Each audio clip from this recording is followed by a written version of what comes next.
Oh, are you wondering why am I whispering? Yes, you are correct. It's because I am at the library. Have you ever gone at the library? That's great. Welcome to the Valenzuela live streaming virtual library. And for today, let's choose a book to read. Okay, let's choose this.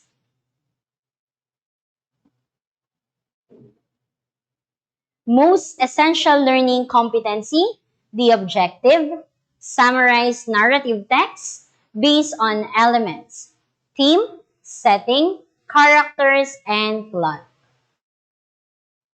I think this is going to be great. By the way, I'm Miss Jonery A. Macasling from Disciplina Village Bignay Elementary School, your story guide for today. Before I go on, I want to know who wants to join me on our adventure today. To join, kindly comment the word present, your name, and the name of your school, just like what you have seen on the screen. I will give you a minute to do this, and you may start now.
You may also post your questions in our comment section. I will answer that later after the adventure. Remember to be polite and avoid posting unrelated pictures or stickers in our comment box. Now, grab your pen and paper, sit up straight, listen carefully, and let's start our learning adventure. Now, let's unfold chapter 1. Easy peasy. This chapter would help us to make our adventure easy. Look for a hidden word in this image. Keep your words in your mind because you will encounter them later during the discussion. You have 1 minute to look for all the hidden words. Okay, your timer starts now.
Were you able to find all the 6 words?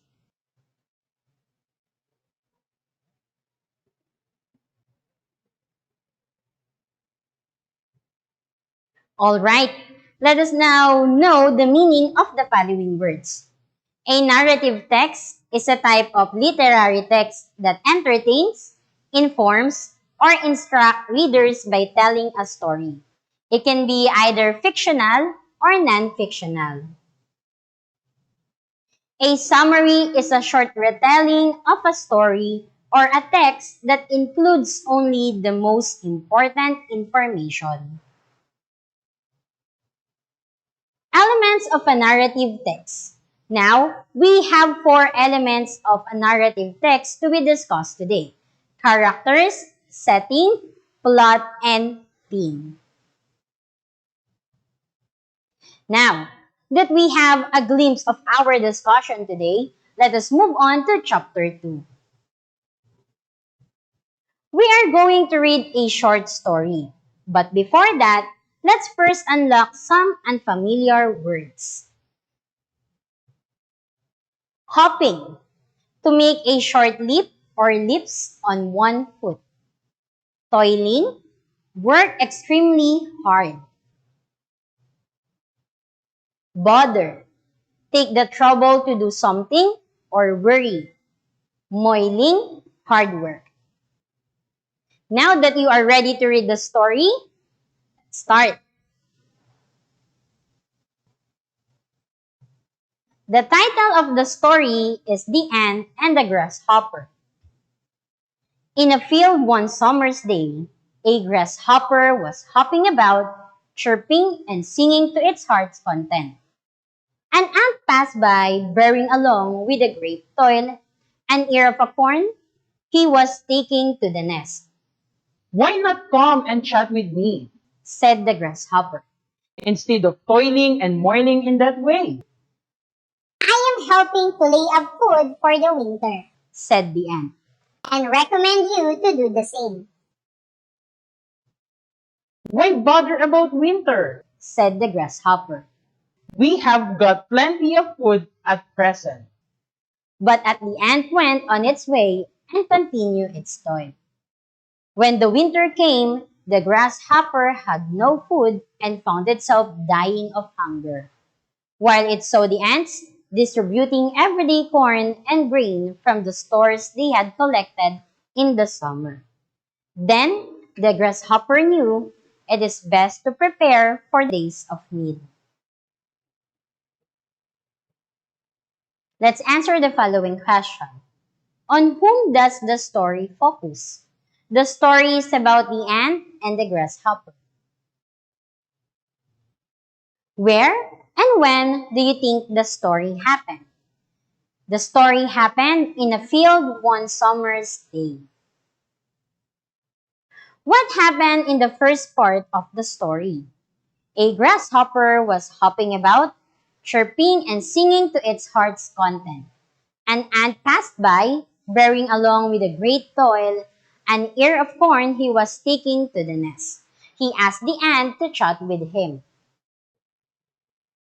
Number 4, what happened to the character? When the winter came, the grasshopper had no food and found itself dying of hunger, while it saw the ants distributing everyday corn and grain from the stores they had collected in the summer. How did the characters solve the problem? The grasshopper realized that it is best to prepare for the days of need. Chapter 3. Characters make the story happens. A story without a character is boring. Characters are the one whom the story focuses. It could be a person, animals, or objects. Example, Anna, Elsa, Olaf, Snow White, and so on. We have two types of characters, protagonist and antagonist.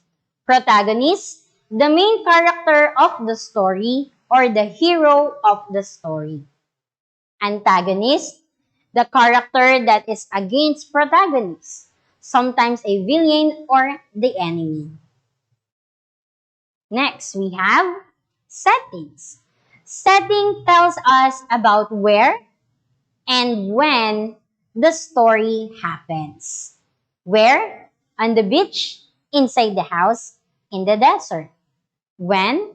Long time ago, once upon a time, in the afternoon, and in the year 2020. All stories have plot. Plot is the sequence of events. It also tells us what happened in the story. Plot tells you the order of the events of the story, and it has three parts. BME. These are the questions we can ask to know the BME. Beginning. Who are the characters? When and where the story happened? Middle. What is happening to the characters or the problem? Ending. How did the characters solve the problem or the solution? Did the character change something to the situation or to themselves? It can be tragic, happy ending, unexpected ending, or there can be also a cliffhanger ending. Theme. It is the author's message or the central concept about life or human nature conveyed through the story. It can be revealed through its character, setting, and other elements like plot. You can get the theme after reading the story. The usual questions asked: what is the message of the story? What is the story all about? What lesson did the main character learn? Example, the importance of family and the benefits of hard work.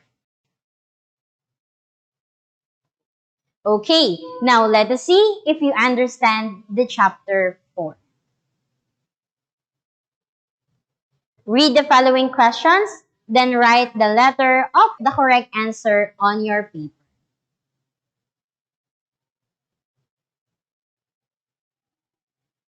Number 1. What is a character? A. Tells us where and when the story happens. B. Are the one whom the story focuses. Or C. It is the author's message. 30 seconds starts now.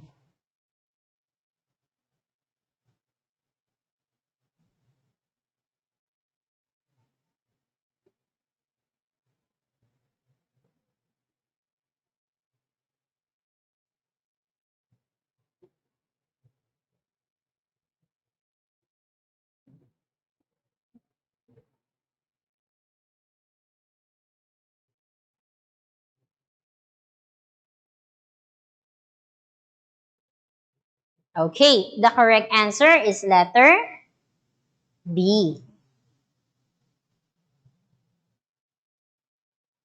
Number 2, what is a setting?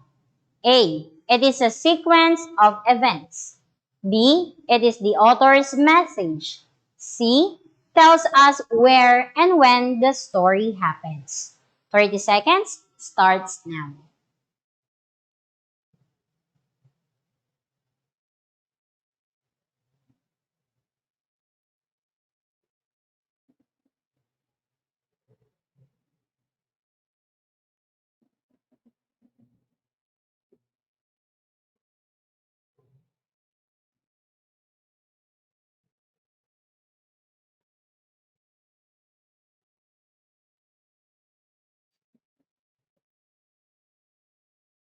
The correct answer is letter C. Next, what are the two kinds of characters? A. Beginning and ending.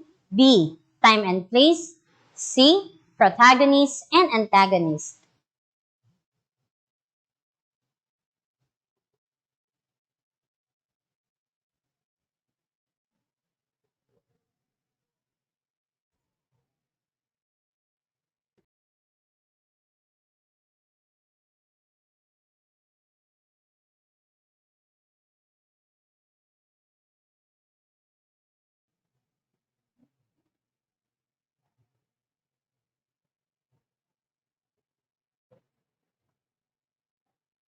The correct answer is letter C. Number 4, what does theme mean? A. Tells us where and when the story happens. B. Is a sequence of events. Or C. It is the author's message.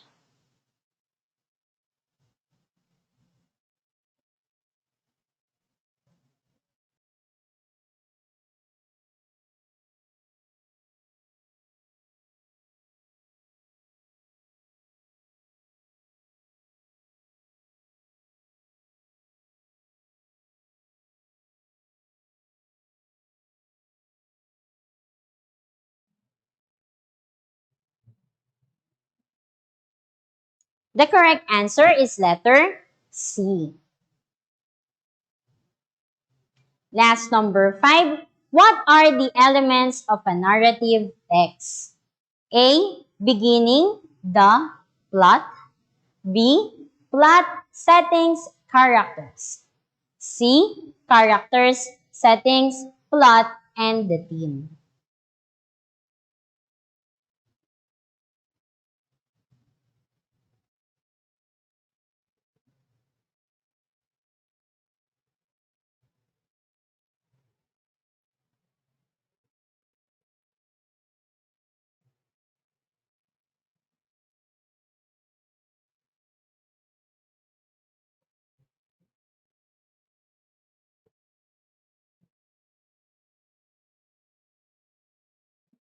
The correct answer is letter C.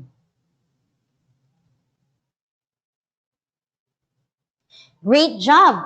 Remember, learners, knowing the elements of a narrative text help us to summarize the story easily. We also discussed the elements of a narrative text. Characters are the one whom the story focuses. It could be a person, animals, or objects. We have two types of characters, protagonist and the antagonist. We also have setting. Setting tells us about where and when the story happens. Plot is a sequence of events. It is also tells us what happened in the story. Plot tells you the order of events of the story. And it has three parts, the BME: beginning, middle, and ending. Theme is the author's message or central concept about life or human nature conveyed through the story. Okay, it's time to clarify and answer your questions that you have in your mind. I will give you a minute to type it in the comment box.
I have now the questions. Why elements of a narrative text is important to learn? Okay, it helps us to understand the story better and to summarize it more easily. Next, why is it plot important to a story? The plot is probably the most important thing about storytelling. Plotting your story will help you to make sure that all the pieces fit together in a logical way. A good story plot will ensure readers enjoy reading.